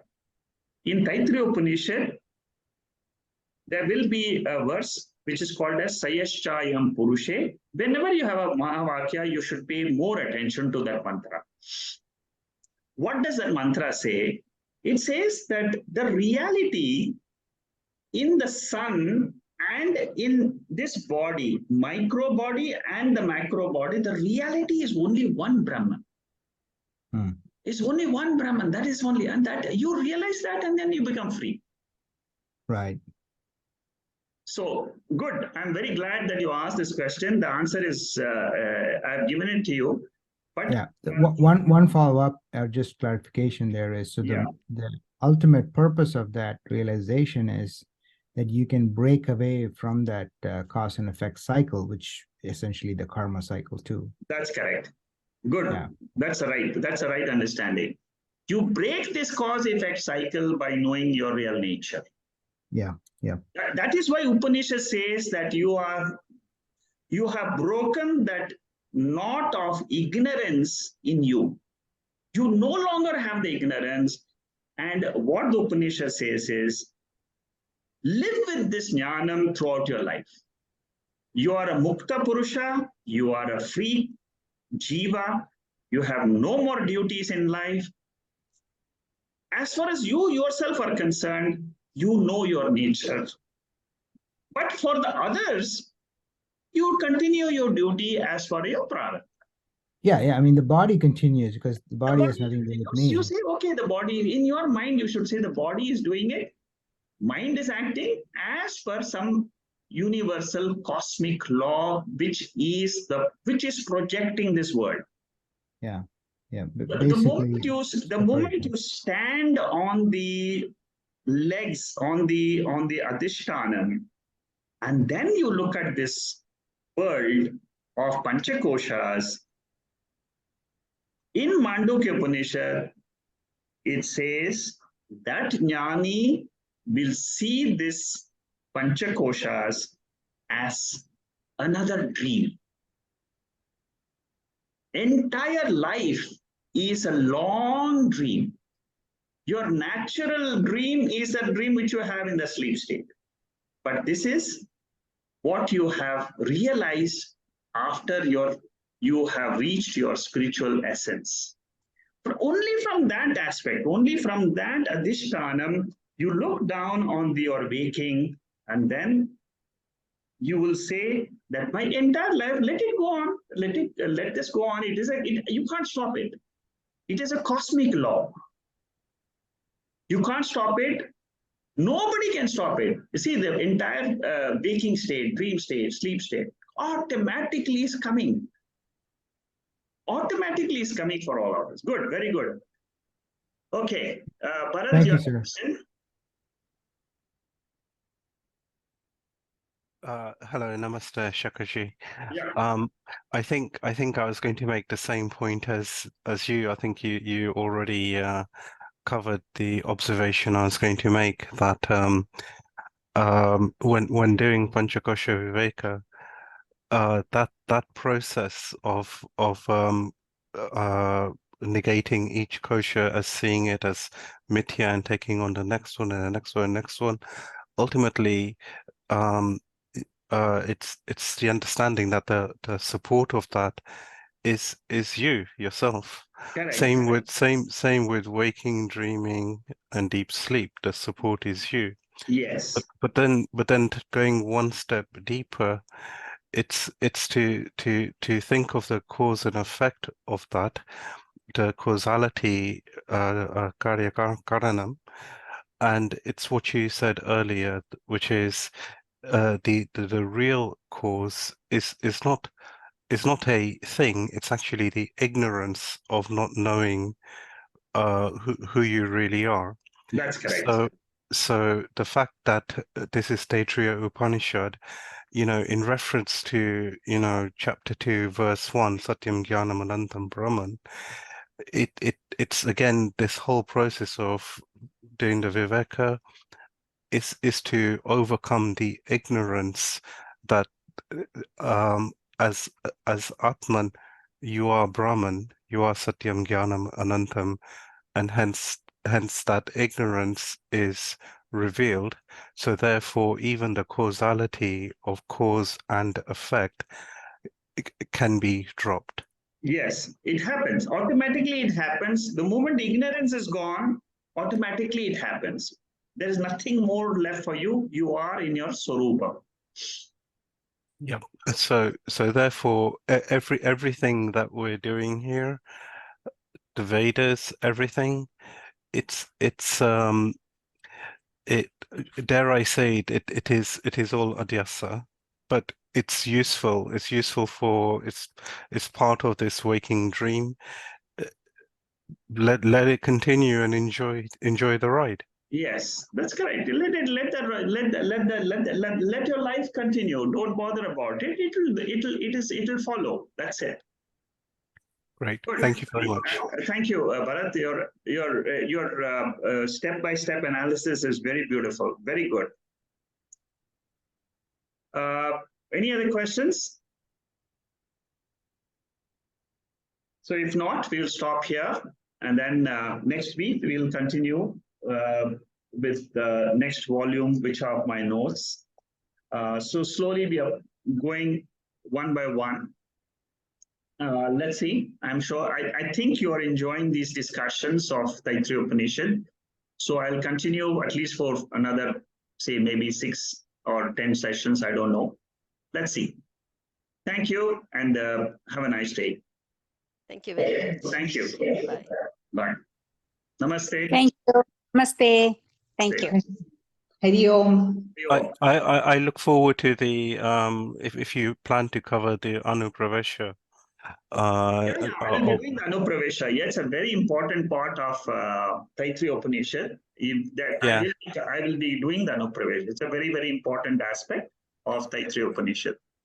I think my own understanding is that Anupravesha itself doesn't actually happen. Brahman never entered. As Brahman, there is no entering. It's just apparent.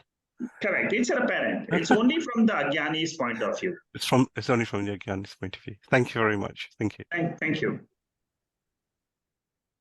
Hari Om. Today's class as well as question answer session complemented well. Yeah, always. There are some people who come only for question and answer sessions. Yeah. It is very, very nice. There are many people who say your question and answer sessions are really superb, Yeah, it is lifting to somewhere. No, that is good. See, Excellent, not good. Yeah, Beyond our imagination, beyond our understanding. And we always have to use the answers of the Veda. You see, Upanishad has got answers for all our questions. And when we do Shankaracharya's commentaries, we will get rid of most of our doubts. You just see these two Upanishads which I'm taking with Shankaracharya's commentary, you will find that 99% of your doubts will be cleared. 99%. Yes, the doubts are clearing. The interest to know that is like Mumuchu, it is getting more and more deeply curving. Correct, correct. That is correct. See, you will realize that I am becoming a mumukshu. I really want to, if there is something called as Atma, I would like to realize it before, before I leave this body.